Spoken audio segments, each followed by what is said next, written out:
Ei, Chris, o Swissair 127 viu um OVNI ou um foguete que quase o acertou no meu espaço aéreo. O radar militar alerta que está captando um alvo primário intermitente atrás de você na trilha. Desde o início dos voos tripulados, pilotos e astronautas do mundo todo têm encontrado OVNIs em nossos céus e além.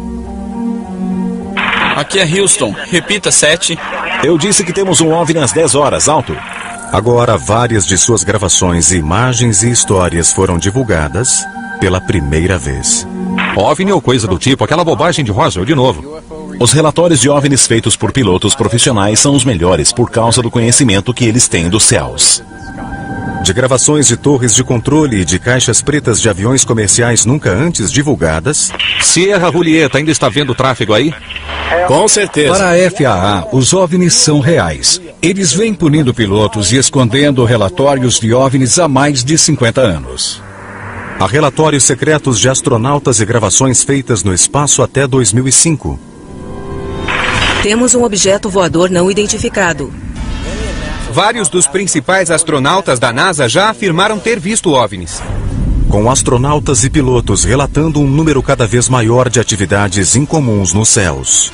Uma grande luz branca na frente e um verde azulado saindo atrás. Vou dizer uma coisa, é estranho. Os militares dizem que não tem nada no ar essa noite. Era rápido demais para ser um avião. Parecia um OVNI.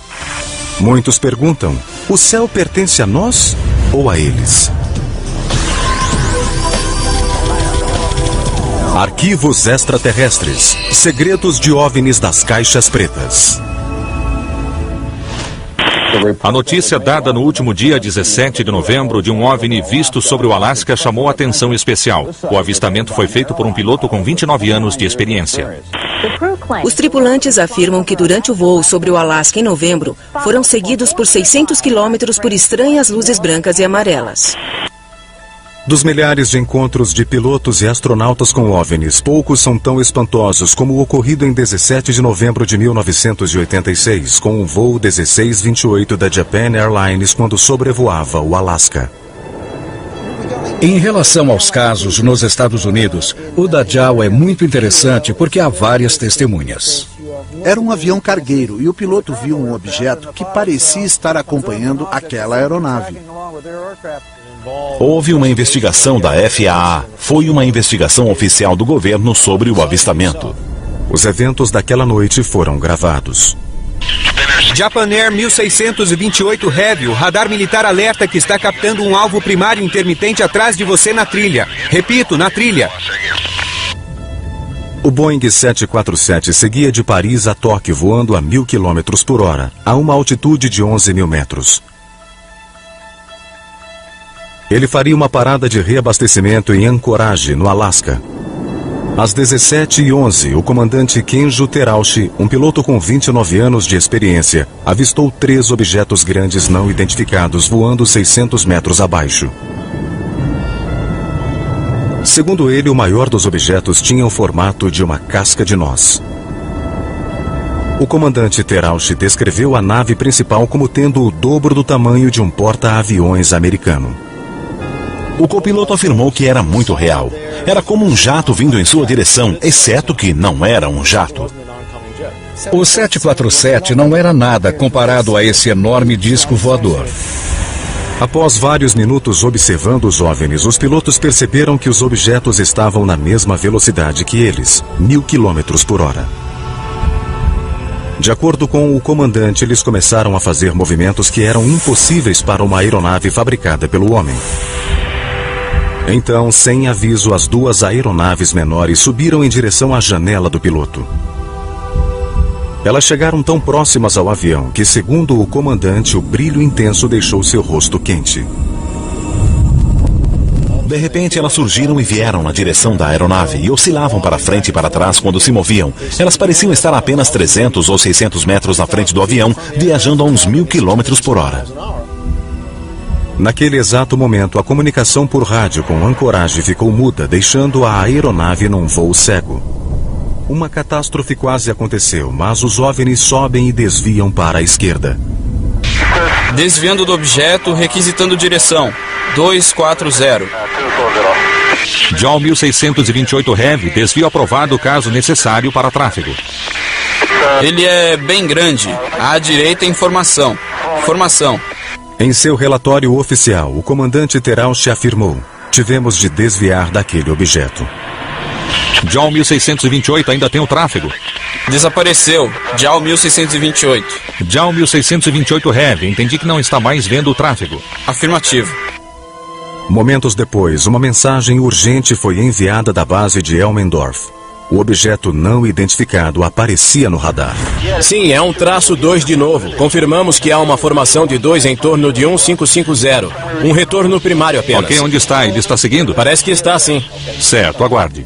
A frase formação de 2 indica que o JAL 1628 tem convidados indesejados, talvez com intenções hostis.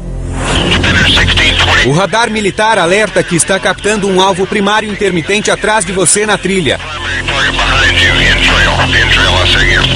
Logo após essa confirmação, a FAA requisita o auxílio de jatos da Força Aérea. Você tem alguém para mandar lá ou quer fazer isso?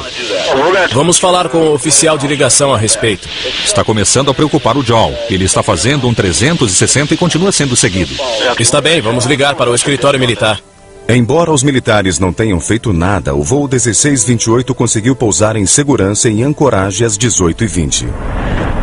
A grande cobertura da imprensa tornou este incidente um dos casos de OVNIs mais divulgados da história.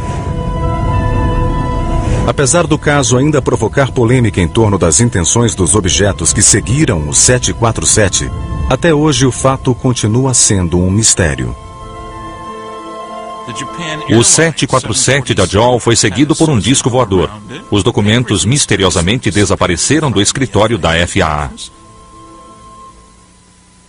30 de janeiro de 1987. 2 meses após o caso da JAL, um evento similar ocorreu novamente no Alasca, desta vez com as Forças Armadas.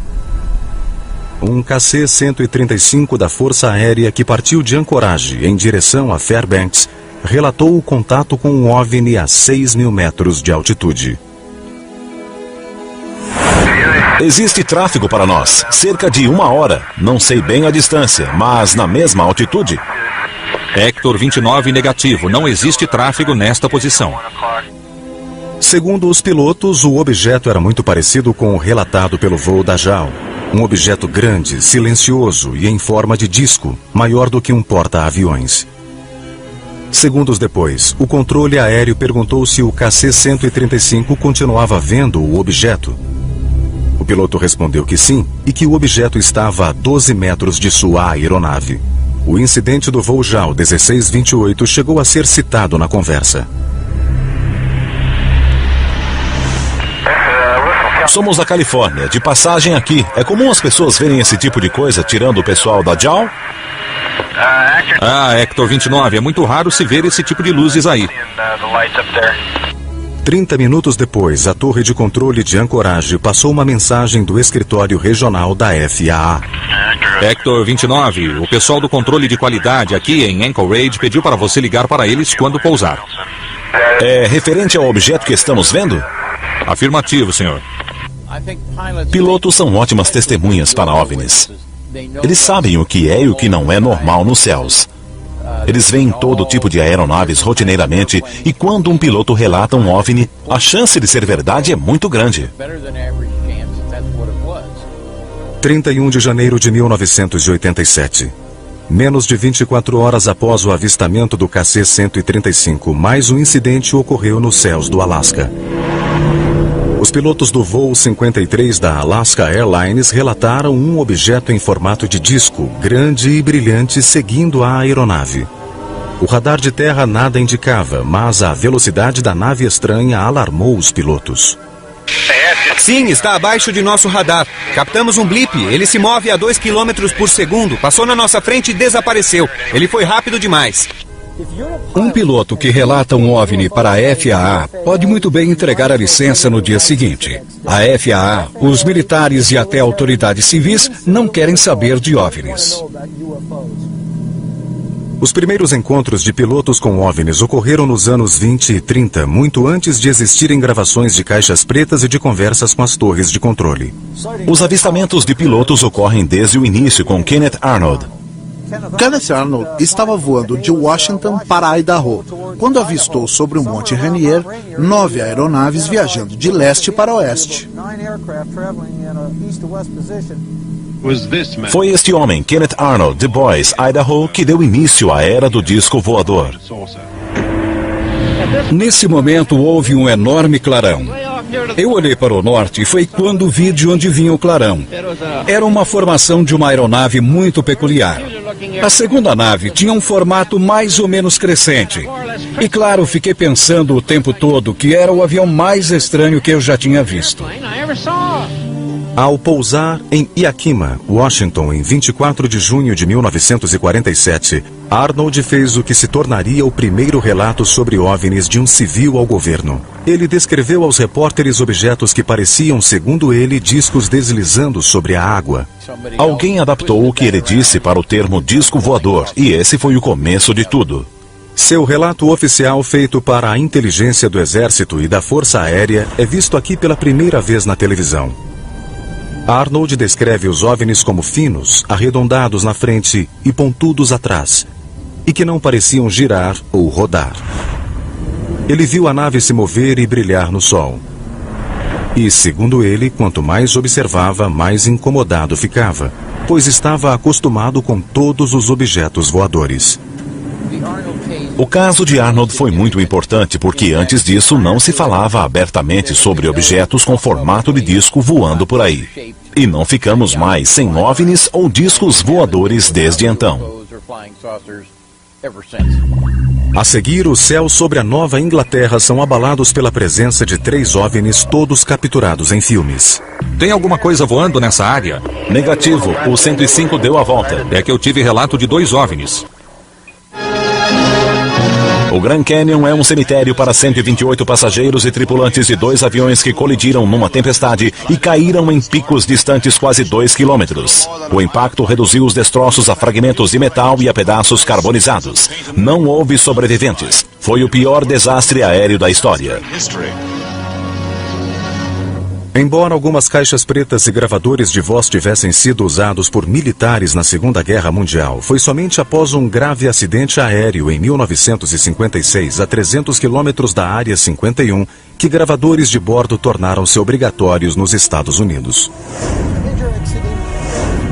Um grave acidente no Grand Canyon fez as autoridades obrigarem as empresas a equiparem os aviões com um sistema de gravação de áudio. A partir da obrigatoriedade das gravações, foram registrados centenas de relatos sobre luzes estranhas, riscos de acidentes e objetos voadores não identificados.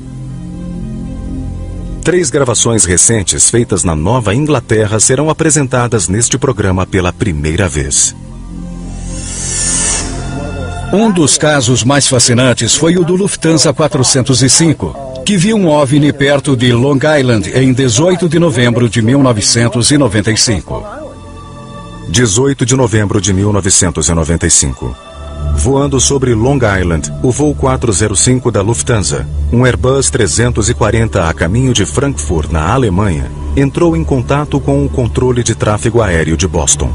Os pilotos relataram um objeto voador não identificado passando a 900 metros do avião. Deve estar na nossa cauda a 16 quilômetros. Passamos por ele há 1 minuto e foi muito estranho. O OVNI foi descrito como um objeto cilíndrico, longo, com uma luz branca na frente e uma longa cauda verde. O estranho objeto também foi visto pelo voo 226 da British Airways, um 747 que vinha de Londres e estava ao norte do OVNI. O codinome do voo da British Airways é Speedbird. Na verdade, parecia um tráfego oposto 600 metros acima. Tinha um forte rastro de vapor que parecia mais com fumaça. E a luz na frente era muito brilhante. Ei, Lufthansa 405, a que distância ele passou? O tráfego passou? Foi bem perto, como o Speedbird falou. Acho que uns 600 metros acima da asa esquerda, a 1,5 km. Parecia ser um OVNI. A torre de controle de Boston entrou em contato com o Giant Killer, a divisão de vigilância e controle de área que monitora o espaço aéreo do Nordeste dos Estados Unidos. Giant Killer. Ei, tem alguma coisa na área? Negativo, o 105 deu a volta. Acabei de ter o relato de 2 OVNIs. Verdade?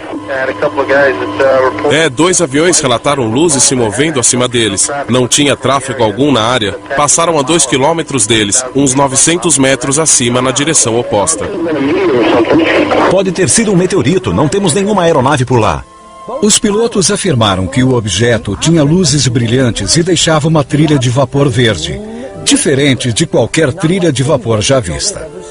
Os 2 pilotos questionaram imediatamente a ideia de que o objeto fosse um meteorito. Lufthansa 405, você afirma que com certeza não era um meteorito?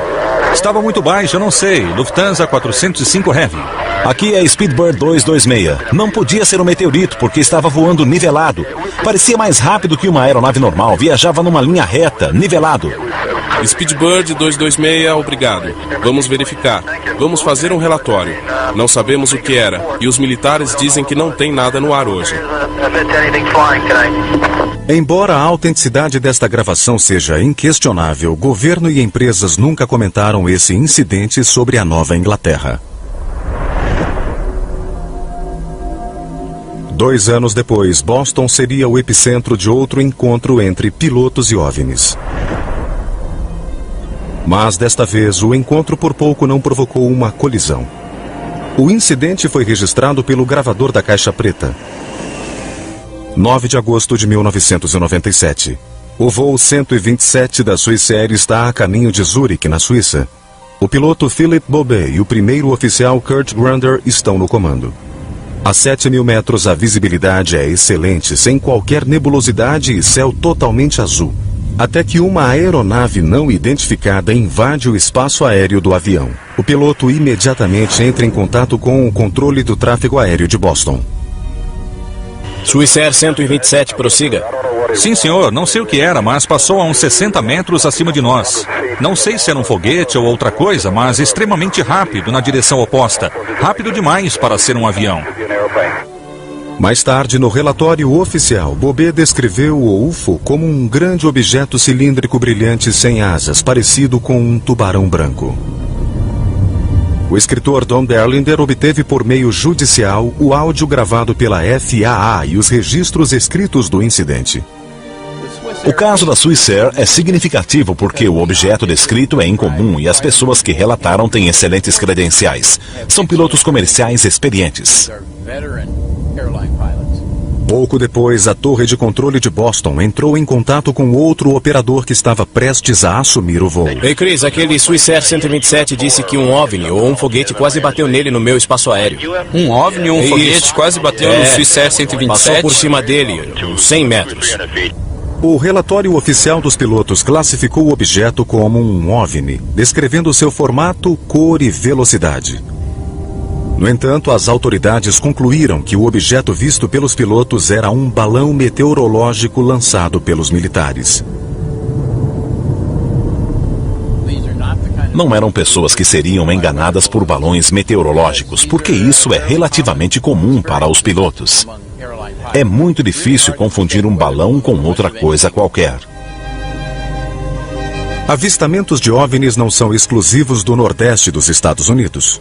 Na verdade, casos como esses têm se repetido em todo o país. Em 28 de fevereiro de 1996, na região do Meio-Oeste, foram vistos objetos semelhantes a aviões viajando a velocidades incríveis. Este caso envolve 2 aeronaves comerciais, o Air Shuttle 5959 com destino a Cleveland e o Mesaba 3179, que seguia de Detroit a Michigan. O incidente foi registrado pela Torre de Cleveland. A Torre de Cleveland foi avisada por um voo que vinha de Detroit de uma estranha luz muito perto deles. Ninguém sabia o que era aquela luz. Air Cleveland, Air Shuttle 5959. Estamos vendo tráfego. 12 horas, baixa altitude. Você o tem no radar? Air Shuttle 5959 negativo. Não tem nada na sua frente. Pode estimar a altitude Estamos entre dele? camadas aqui. Eu diria que uns 900 metros abaixo de nós. Parece que tem uma luz pulsando. Eu não sei. 16 quilômetros de distância. Foi a noroeste de Detroit que foi avistada essa luz? Sim. Foi onde eu vi uma luz branca brilhante, às vezes piscando debaixo das nuvens. 2 relatos de aeronaves diferentes e os 2 pilotos descreveram a mesma luz brilhante entre as nuvens. A torre de controle questionou se a luz não poderia ser uma sinalização de pouso. Air Shuttle 5959, o tráfego que você viu antes, você continua vendo? Air Shuttle 5959 afirmativo.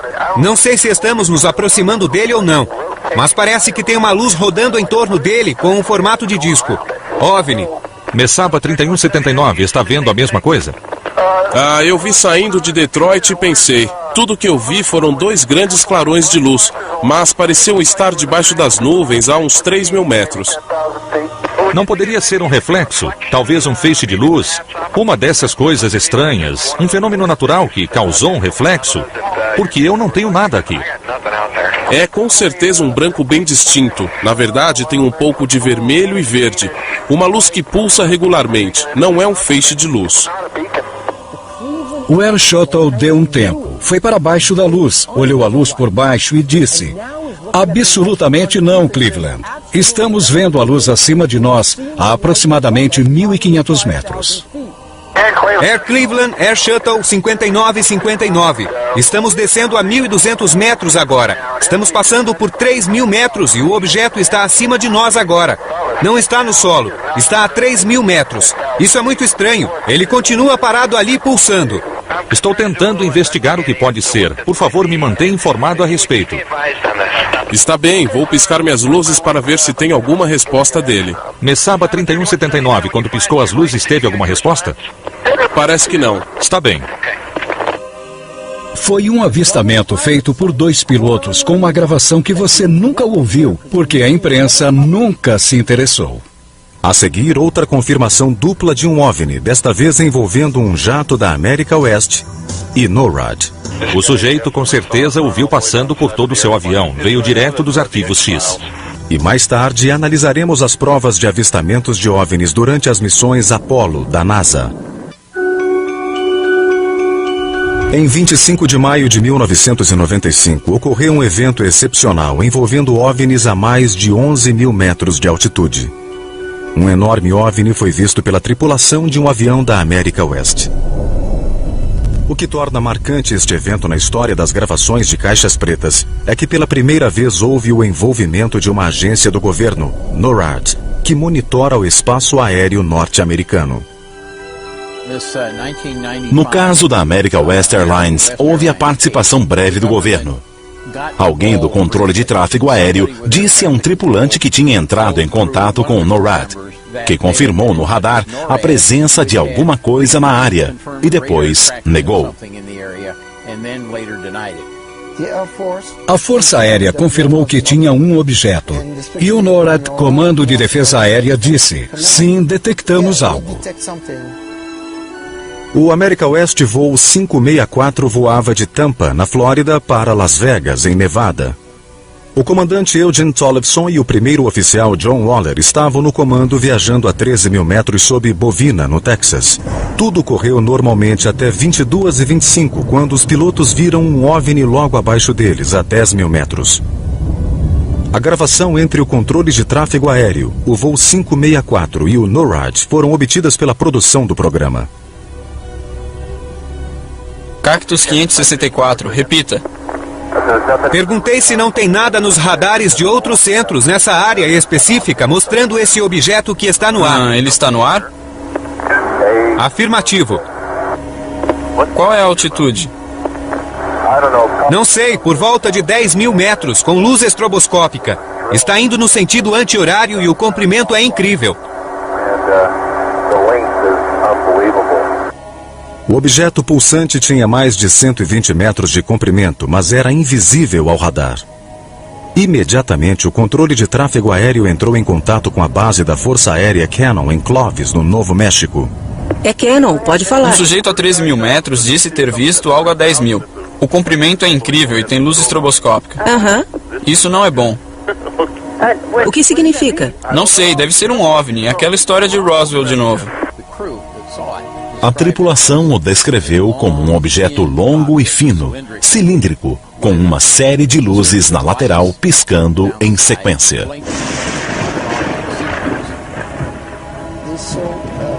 Viram um objeto em forma de charuto voando com luzes estroboscópicas, num comprimento de 100 metros, enorme.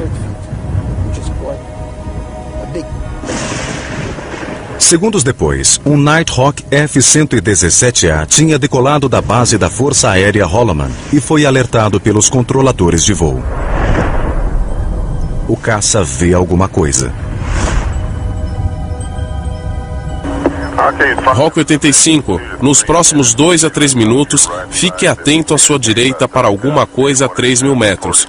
Uma aeronave reportou algo. Não era um balão meteorológico. Era longo, branco, com uma luz estroboscópica. Avise se vir algo. Tem algum tráfego na minha asa esquerda agora? Tem algo passando à sua esquerda em 12, em 31, direção oeste. Tem alguma coisa um pouco abaixo de nós, na asa esquerda. O Nighthawk relata um objeto passando por sua asa esquerda. O América Oeste 574 tem a mesma experiência momentos depois.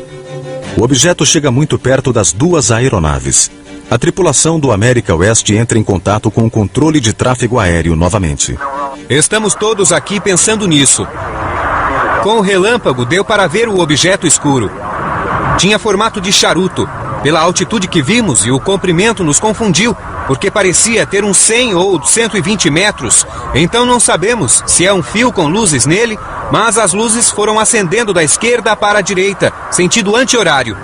Foi muito assustador. O objeto sumiu de repente da visão do voo 564. Em seguida, o controle de tráfego aéreo entrou em contato com a Central de Defesa Aérea do NORAD, na base da Força Aérea McChord, em Tacoma, Washington. Tem uma coisa em comum e quero perguntar se sabem sobre algo que está acontecendo lá. Duas aeronaves relataram sobre um objeto de uns 120 metros com formato cilíndrico e luzes estroboscópicas. Oh, A 10.000 metros. não temos nada lá em cima que eu saiba. É. O sujeito viu o objeto percorrer a lateral do avião. É coisa de arquivo X. Com certeza é um OVNI ou algo do tipo.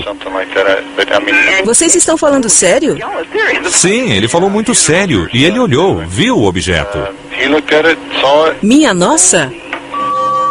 13 minutos depois, o controle de tráfego aéreo de Albuquerque voltou a falar com o NORAD. Só que desta vez havia algo. Um pouco antes, alguém ligou aqui falando de um piloto que viu um objeto não identificado. Sim, fomos nós. Bom, estamos fazendo uma varredura na região onde pode ter acontecido. Estamos rastreando há uns 3 ou 4 minutos.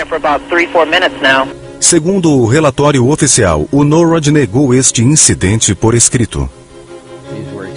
Eram pilotos experientes com milhares de horas de voo, conheciam os céus, e quando eles veem alguma coisa, é preciso prestar mais atenção. Um repórter australiano disse que sua equipe filmou OVNIs durante 7 minutos na noite de sábado, na região leste da Ilha Sul da Nova Zelândia. Em 21 de dezembro de 1978, os pilotos neozelandeses John Randall e Keith Hine viram luzes estranhas sobre o mar próximo à Ilha Sul da Nova Zelândia. Os objetos também foram captados pelo radar do controle de tráfego aéreo de Wellington, e a notícia chegou à imprensa local. 10 dias depois, os produtores do Canal 10 da Austrália enviaram o repórter Quentin Fogarty com uma equipe de filmagem para tentar achar os OVNIs ao longo da mesma rota de voo. E conseguiram. Os controladores estavam registrando estranhos sinais no radar. Eis o que o repórter Quentin Fogarty disse ao acompanhar um voo que supostamente viu OVNIs no mês passado. Estamos na sala de radar do aeroporto Christchurch. Faltam 15 para 1. E em cerca de 20 minutos vamos decolar novamente e refazer a rota que percorremos poucos minutos antes. Acabamos de saber pelo radar de Wellington que ainda há alvos na área de Kaikoura e esperamos captar melhores imagens que da última vez. Só posso dizer que vamos ver o que acontece. O caso da Nova Zelândia é muito importante na história da ufologia por causa das informações posteriores. Temos o próprio filme e as gravações de Fogarty na aeronave e, acima de tudo, temos a gravação feita pelo controle de tráfego aéreo de Wellington. Ela fornece o histórico do avistamento minuto a minuto. Estamos a 3 minutos do aeroporto e do nosso lado direito podemos ver duas luzes muito brilhantes, uma muito maior do que a outra. É como uma estrela brilhante. Logo abaixo tem outra luz não tão brilhante. Fogarty decolou com o piloto Bill Startup pouco antes da meia-noite. No início do voo, nada aconteceu. À 00:05, os tripulantes viram estranhas luzes vindo na direção deles do lado direito do avião. Fogarty liga a câmera e começa a filmar. As duas luzes parecem viajar conosco. Ainda estão do lado direito. A maior ainda acima da outra e se moveu um pouco à frente da outra. É extremamente brilhante, mais do que qualquer outra estrela nos céus. O radar terrestre captou os objetos e a torre de controle confirmou o avistamento e gravou a conversa. A seguir temos o áudio original deste evento. Alvo forte aparecendo às 11 horas a 5 quilômetros. Obrigado, nenhum contato ainda. À esquerda, 9 horas a 3 quilômetros. O comandante Startup afirma que o objeto, ou alvo, estava inicialmente à frente dele. Depois passou a uma velocidade inacreditável pelo lado esquerdo. Ele manobra o avião para a esquerda para tentar contato visual. No solo, o controle de tráfego aéreo avisa ao comandante que captou outro alvo à esquerda, se aproximando do avião.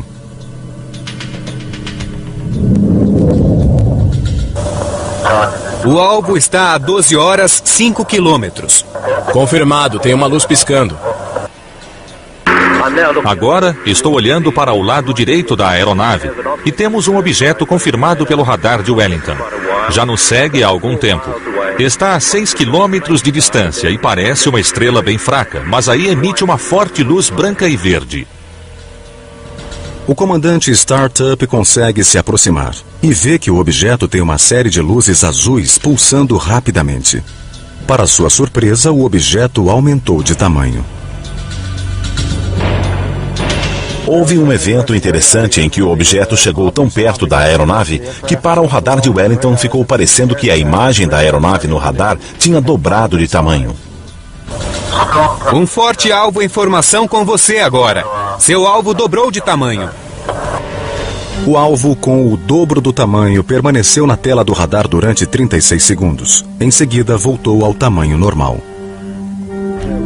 A luz azul está bem ali. Este é o objeto que parecia viajar junto com a aeronave e foi captado pelo radar. O Dr. Bruce Maccabee recebeu uma cópia do filme em 16mm diretamente da rede de TV australiana em 1979.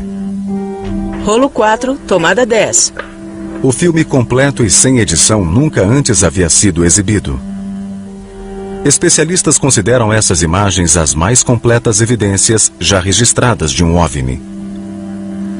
Este é o famoso filme feito na Nova Zelândia em 31 de dezembro de 1978. O cinegrafista está no assento entre o piloto e o copiloto. A imagem treme porque a câmera está em seu ombro. Eles viram esta luz à direita, e a luz com o tempo fica fraca e forte. Assume vários formatos. Esta é a luz piscante que você precisa analisar quadro a quadro para ver o que acontece, quando ela vai de um branco muito brilhante a um laranja fraco. A imagem vai para o lado e então ele virou a câmera um pouco para centralizá-la.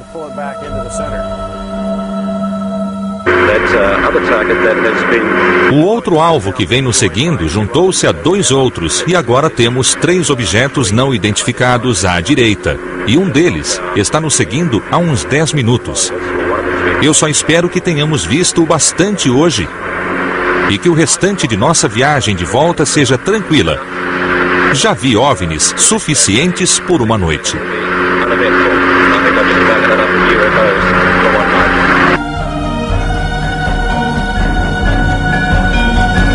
A coisa é mesmo assim.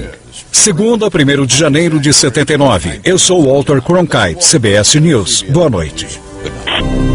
O avistamento de OVNIs não ocorre somente na atmosfera terrestre. No início dos anos 60, durante a corrida espacial, astronautas e cosmonautas começaram a testemunhar estranhos eventos no espaço sideral. Em 1958, quando a NASA foi formada, eles literalmente esperavam fazer contato com vida extraterrestre. 4 de dezembro de 1965. 4 horas e 24 minutos após o início de uma missão de 14 dias. Os astronautas da Gemini 7, Frank Borman e James Lovell, ambos pilotos de testes das Forças Armadas, executavam tarefas de rotina. Às 22h34, quando a cápsula sobrevoava o Havaí, ambos veem um objeto brilhante, ou bog, voando acima da cápsula. Borman entra em contato com o controle da missão em Houston. O que ouvirão a seguir é a transmissão real. Gemini 7 está ouvindo bem? Alto e claro, 7. Prossiga. Tenho um bug às 10 horas. Aqui é Houston. Repita, 7. Eu disse que tenho um bug às 10 horas. A gravação termina repentinamente. A NASA afirma que o objeto é um foguete auxiliar da nave. Lovell responde que consegue ver o foguete também, além de vários avistamentos reais. Eu lembro de ter ouvido isso pelo rádio do carro. Falei com a NASA e eles confirmaram que a frase usada foi: "Temos um bug em vista." No relatório oficial da NASA, publicado em janeiro de 1966, não há qualquer menção a essa gravação. Lovell e Borman jamais comentaram publicamente essa conversa.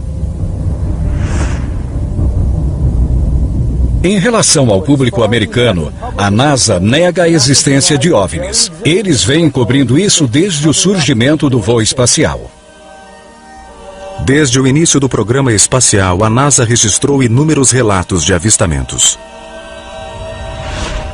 13 de setembro de 1966. Os astronautas Richard Gordon e Charles Conrad da Gemini 11 avistam algo estranho em sua 16ª volta em torno da Terra 27 horas e 47 minutos após a decolagem.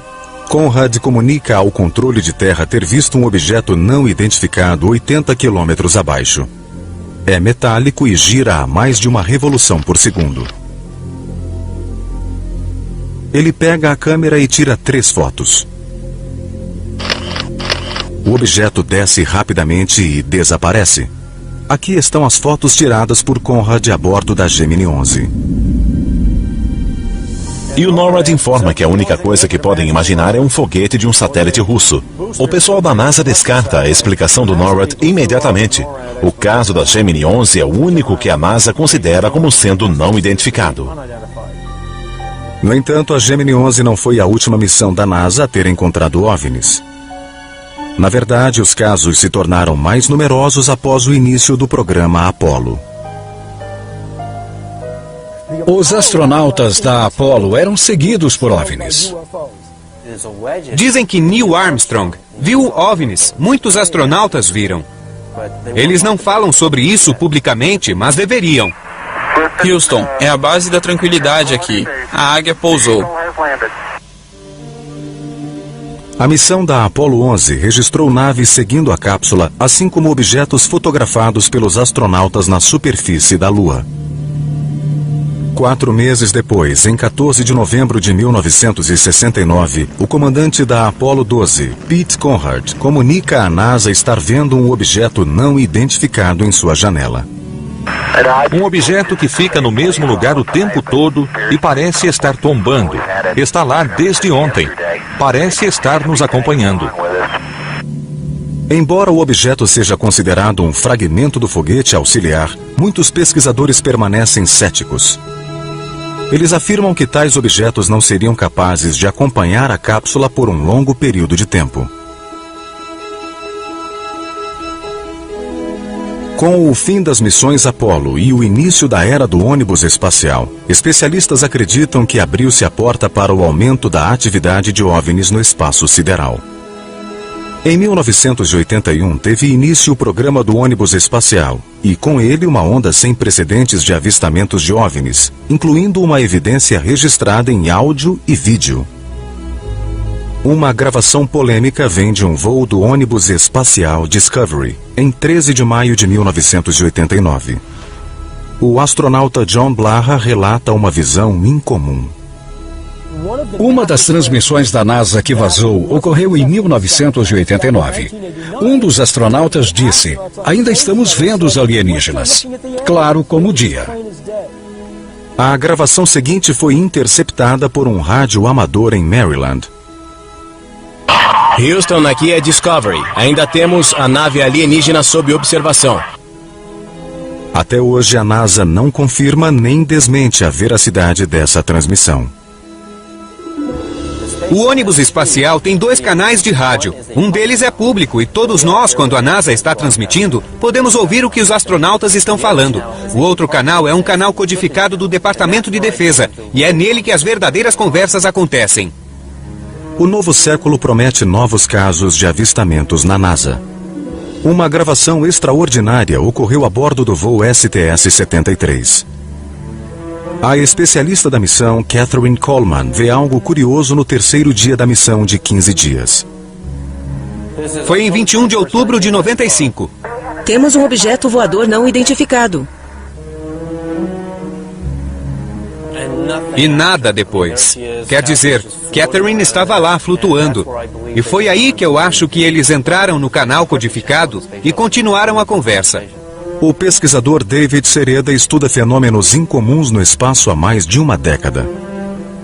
Segundo ele, a NASA continuou gravando, mas em uma frequência secreta, nos deixando mais perguntas do que respostas. Temos um objeto voador não identificado. Missões recentes também registraram avistamentos de estranhos objetos. Segundo Sereda, algumas das evidências mais fortes de OVNIs no espaço são de 6 de agosto de 2005, do voo STS-114. O ônibus espacial viajava a 30 mil quilômetros por hora em torno da Terra. Então, o objeto devia estar em uma velocidade muito maior para alcançar o ônibus espacial, voar ao lado dele e depois sair na outra direção. Esta é a imagem feita do ônibus espacial. Mesmo considerando que está a poucos quilômetros do ônibus espacial, é óbvio que é um OVNI muito grande.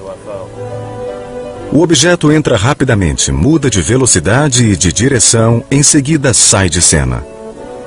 A trajetória e a velocidade do objeto desafiam todas as leis da física, levando os pesquisadores a tirarem as próprias conclusões.